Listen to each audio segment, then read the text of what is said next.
Hello and welcome back to the KCC channel. I'm Rob and I hope you are having a wonderful day today. Today I have a couple stories for you from the Am I the Butthole subreddit. Before we start that, here's another little teaser to our announcement on October 1st. I'm really looking forward to unveiling this to you guys. I hope you're getting as excited as I am because we've got something in the oven. Okay, back to the stories, let's jump right in. This story comes to us from No Decision 913. Am I the butthole for leaving my boyfriend when his ex died, leaving him to take care of his kids full time? I, female 26, have been with my boyfriend, male 30, for 2 years now. He has 2 kids, male 6, female 4, with his ex-girlfriend. She moved to another state with the kids to be near her family when they broke up 3 years ago. He got them on vacations only. I knew all this when I started dating him. I had no issue with this, but told him forefront I can't be a parent. I was parentified by my mom and raised my 5 younger siblings. The oldest of them is 6 years younger to me, and I had to change his diapers and feed him formula. I went low contact with my family when I left home at 18. I can't imagine doing that again. He was also snipped after last kid and didn't want more kids. He was fine with me not wanting to be a parent and just be a bonus adult. We were taking it slow, and I didn't even meet his kids until a few months back. We took a trip together and got along great. Things changed 2 months ago when his ex died. Kids were really crushed as they moved into his house. We were not living together, but he asked if I could move in to help him out just for a while. I couldn't refuse and stayed. But I started hating it again. I hated how clingy the kids became and how much responsibility I had. I did my best, but my mental health started getting worse every day. I didn't even get help from my boyfriend because he was struggling too. Last week was especially bad since younger kid had a cold and wanted me to nurse her back to health exactly as her mom would have. The soup wasn't the same. The song and story wasn't told the same way. I didn't hug her the way her mom did, etc. were some of the long list of complaints. I know she is grieving, but I was already working from home and stressed too. When I told my boyfriend he should take over, he said they need me more since I am a mom. It triggered me. I didn't want to be held to a mom's responsibilities again. I told him I can't do this.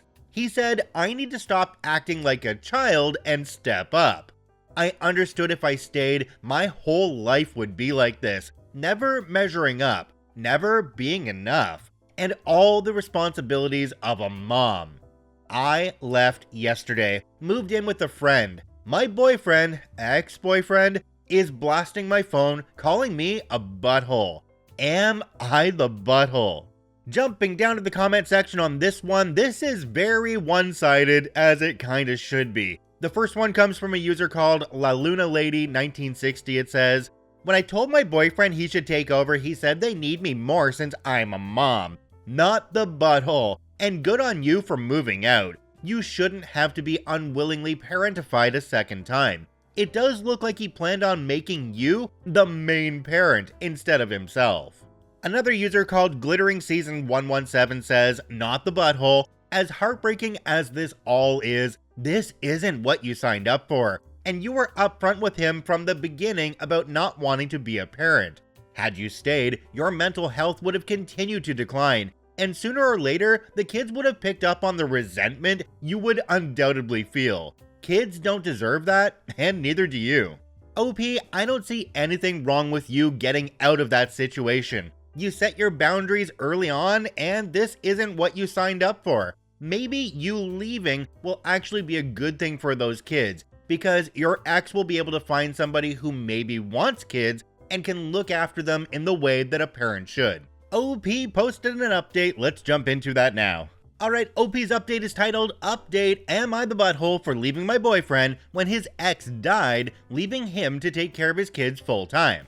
Last few days were chaotic and full of confusion, to say the least. I didn't answer a lot of questions, and I'm sorry to all of you for that. I was not in the right state of mind and was overwhelmed by all the replies. As is human nature, all the reasons I was a butthole and cold-hearted B messed with my mind a lot.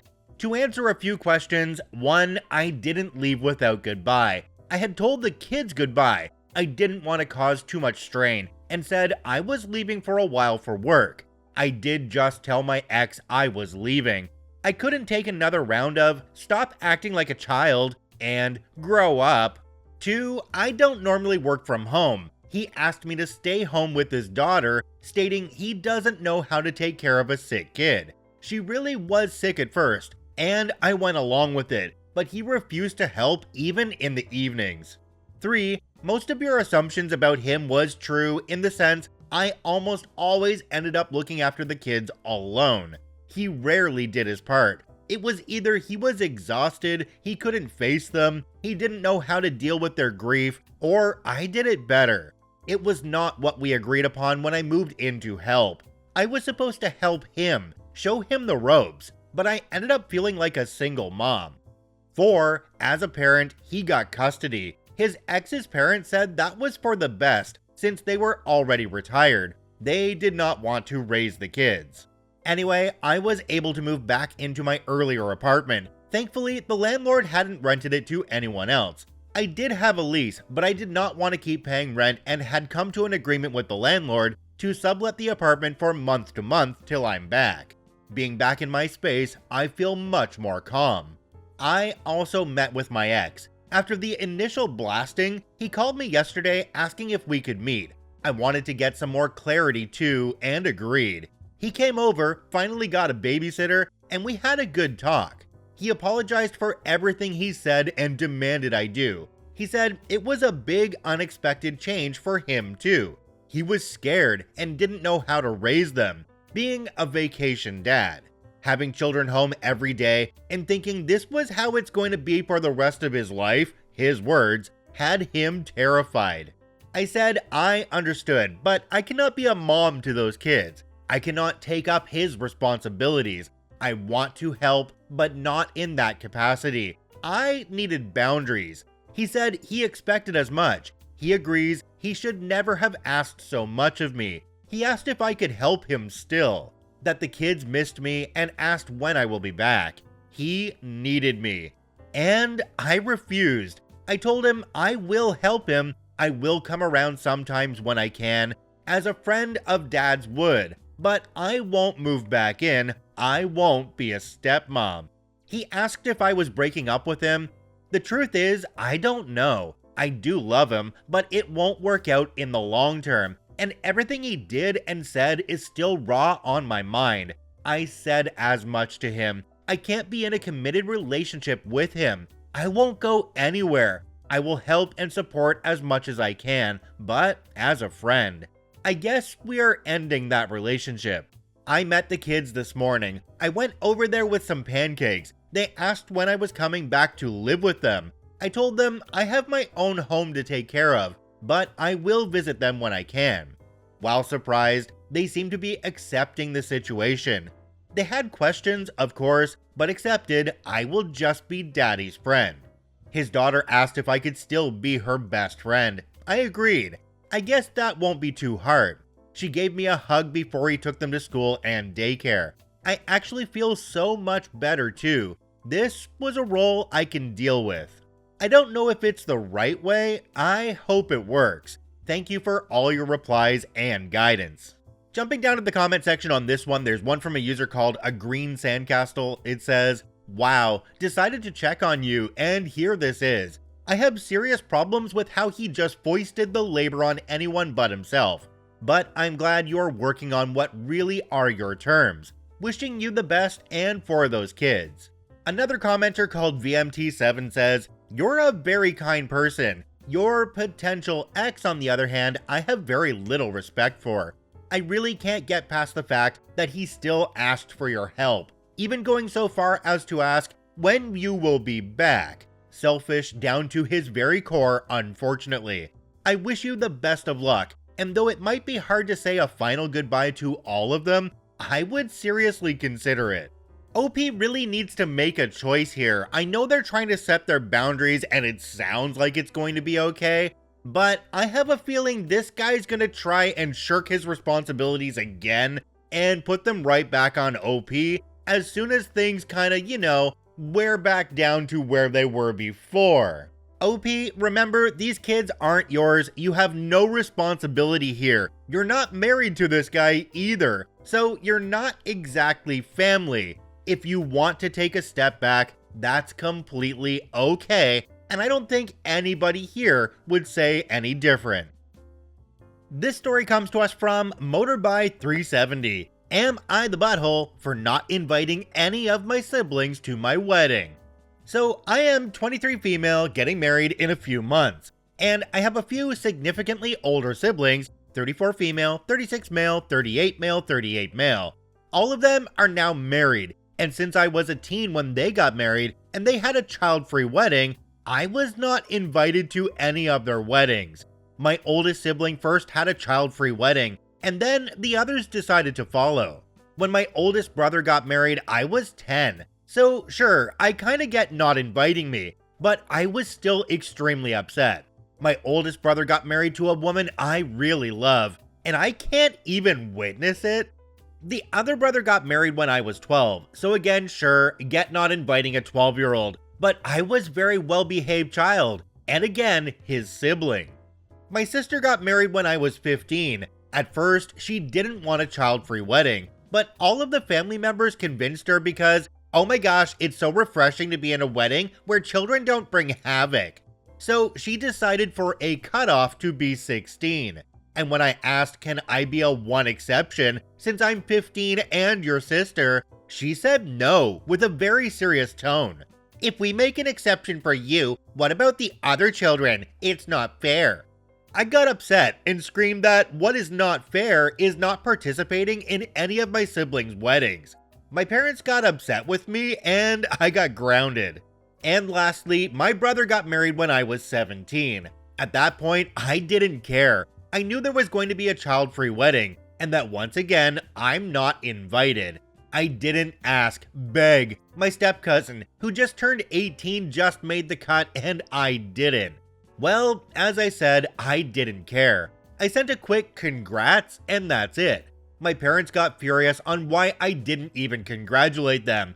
I just ignored them and spent all the time in my room with my now soon-to-be husband. Since I'm getting married, I decided none of them are going to be there, since I wasn't allowed to be there too. When they didn't get the invitations, they all came to my house and demanded to know why they didn't get one. I simply explained, you didn't want me in your wedding, I don't want you in mine. I explained how hurt I was, that I was not able to see any of my siblings get married, and they should experience the same. They said their weddings had alcohol, so they didn't want any young, impressionable kids there. And I said all I wanted was to be included in the wedding part. I didn't care about the after party. Mom then started screaming again about how unfair I am, and how she wants all of her kids to be together on that beautiful day. Ironic. But I am not backing down. I firmly believe I'm not inviting them. Am I the butthole? Jumping down to the comment section on this one, there's one from a user called DrySandwich860. It says, not the butthole. It was cruel that they excluded you. Their comments about alcohol are ridiculous. It's not hard to keep alcohol away from children at events. They're making excuses. It's fair enough to have a child-free wedding. It's not only that young children may disrupt the event, it's also about cost. Including children can mean having to hire a larger, more expensive venue, and providing a lot more food, and catering is expensive. I have never heard of anyone excluding a close member of the family though. You were a sibling, not some high school friend's kid. It was a big deal that you were excluded. It was inappropriate and weird, and it's understandable that the result is you don't feel close to your siblings. Let your mother screech, it's not her wedding. You don't have to listen to her. Tell her she has communicated how she feels and the decision has been made. Then put the phone down or leave the room. If she wanted her kids to be together, she had plenty opportunities to make sure you were included and chose not to. Another user down below called Hot Relationship 7161 says, "Not the butthole. Seems pretty cut and dry to me. They didn't invite you, and don't invite them. They brought that upon themselves, and making the cutoff 16 and not inviting you at 15 was just a dick move. Hope you have a wonderful wedding." Going off of that last comment, the whole cutoff at 16 and not inviting at 15, well, that was doubled down when they had the 18-year-old go to the other wedding when OP was 17. I mean, come on. They're purposely pushing OP out in that case. Ugh.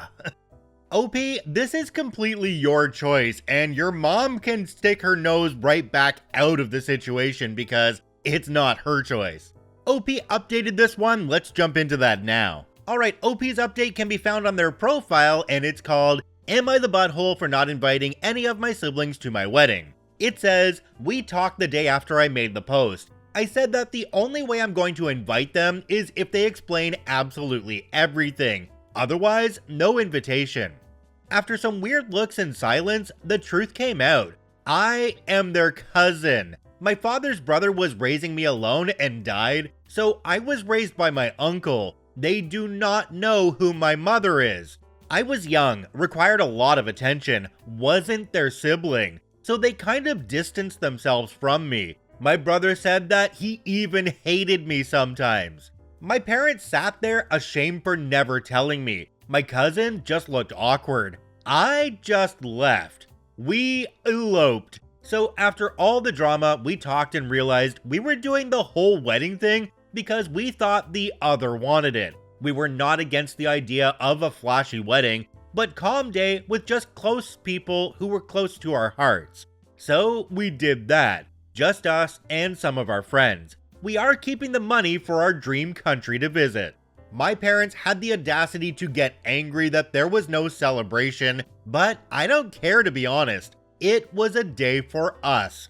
That's it. I hope the update was not disappointing. Special thanks to everyone writing me messages telling us that we were too immature to get married. Jumping down to the comment section on this one, there's one from a user called Outrageous Friend 298. It says, "Your family seems toxic." I mean, yeah, you're really not their sibling or children, but you are their family. And what the hell with child-free wedding? It is easy to just make an exception for family. They're just being a butthole. I hope you're happy. By the way, I guess now you need to call your mother, father, brother, sister, to aunt, uncle, cousin. They literally don't think you are their family. They think you are just annoying responsibility. Just go no contact with them because they are really toxic. Holy crap, this story took a massive turn that I was not expecting at all. You're their cousin, but you're still their family. So their comments about hating you, that really makes them buttholes.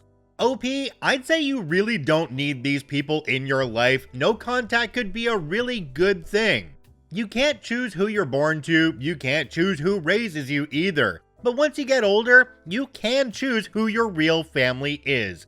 OP, I suggest you do that.